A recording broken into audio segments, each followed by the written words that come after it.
या कर्म का क्या कहते बीज मिल गया, नहीं, क्या कहते कर्म का फल मिला। कहा फल लगता किसमें है? एक पेड़ में। लेकिन फल से पहले क्या होता है? फूल। और फूल से पहले क्या है? फूल किसमें लगते? डाली में। डाली किसमें होता? पेड़ में। पेड़ किसमें होता? पहले वो प्लांचे होता है। प्लांचे कहां होता है? औंतकीम होता है। औंतकीम किससे होता? बीज से। आपके कर्मों का बीज होता है पहले। बीज, बीज किसमें है? Waar zijn de zaden van jouw activiteiten opgeslagen? In een opslagkamer. Ieder mens heeft een opslagkamer. En ik leg het altijd uit met de computertaal. Dat is een harde schijf van miljoenen GB's.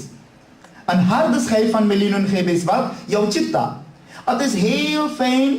और आप देखिए आजकल बनते हैं ना, जितने बड़ा hard schijf करते हैं वो इतना बड़ा डिब्बा नहीं होगा कि भाई ik heb een harde schijf van 20 GB en die van 200 GB, dus dat moet groter. नहीं, उसको बल्कि क्या देखोगे, उससे भी छोटा होता है वो।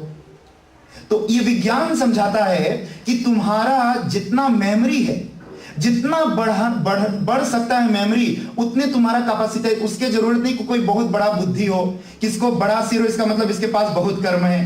ना ना, वो सिर के माथे पे नहीं जाता है। किसके माथे पे जाता है? तुम्हारे मेमोरी पावर पर। और उसको हमारे क्या कहते हैं? कर्म आशय। योग दर्शन heeft dit verklaard of betiteld als कर्म आशय। कर्म आशय माने the storeroom van jouw karmas. तुम्हारे कर्म जिस कमरे में opgeslagen है, उस opslag कामर में तुम्हारे सारे कर्म रखे हुए हैं। कब से? कहा जब से तुम इस सृष्टि में चले हो जीवात्मा बनकर। जब से तुम जीवात्मा बनकर चले हो, कभी कुत्ते बने, कभी बिल्ली बने, कभी सुअर बने, कभी गधा बने, कभी गाय बने, करते करते करते करते एक ऐसे मोड़ पे आए हो, एक ऐसे मोड़ पे आए, want als de जीवात्मा de eerste keer in deze creatie komt, op grond waarvan krijgt hij een lichaam. Hij heeft nog geen कर्म gedaan, hij is nog een mens, hij is nog geen mens geworden.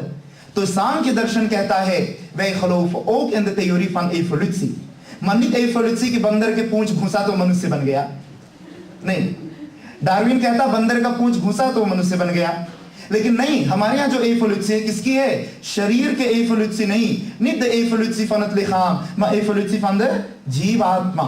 de जीवात्मा वो eencellig bacteria से चलते चलते चलते चलते चलते कहां पहुंचा?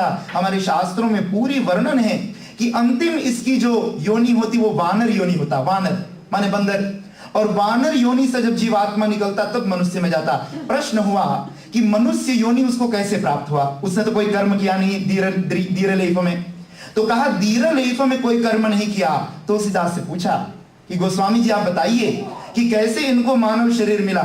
तो कहता है, कब हुक करी करुणा नर देही, देत ईस बिन हेतु सनेही। वहां जब जीवात्मा को पशु योनि से मनुष्य में जाना है तो वहां कोई कर्म कारण नहीं। क्या कारण है? करुणा। करुणा जिसे खनाद कहते हैं, वो खनाद ही करुणा उसको मनुष्य योनि में डालने में। अब मनुष्य जब तुम बन गए, वहां से भगवान की ड्यूटी खत्म। भगवान की जो ड्यूटी थी तुम्हें उस 84 लाख योनि में से ला करके मनुष्य में डाल देना। और उनकी ड्यूटी क्यों खत्म हो गई? ड्यूटी क्यों खत्म? क्योंकि अब तुम्हें उन्होंने क्या दे दिया? बुद्धि। बुद्धि दे करके तो उन्होंने तुम्हें अपना जगत का भगवान बना दिया। आजकल भारत में देखते हो ना, कई जगत गुरु घूमते हैं। हमारे गुरु जी कहते थे सब अपने जगत के गुरु हैं, तुम भी अपने जगत के गुरु हो। तो अपने अपने जगत के इष्ट, अपने अपने जगत की देवता सभी हैं। और उस शरीर में तुम रह करके, उस शरीर में तुम रह करके अब बुद्धि का प्रयोग करो, इंटेलेक्ट, उस इंटेलेक्ट का प्रयोग करो। अब उस इंटेलेक्ट से जो तुम खेती करोगे, खेती हमारे कहते हैं ieder mens is landbouwer, ieder mens. De geschriften schrijven dat ieder mens landbouwer is. Wat voor landbouw verrichten wij? तो कहा तुलसी यह तन खेत है, मन वच कर्म किसान। Er zijn 3 landbouwers in jouw lichaam. En jouw lichaam क्या है? तुम्हारा शरीर एक खेत है। तुलसी यह तन खेत है, मन वच कर्म किसान। और किसान क्या बीज लगाते हैं? कहते कौन से लांबाव होता आखिरी को? कहते 2 ही लगते हैं यहाँ, पाप पुण्य।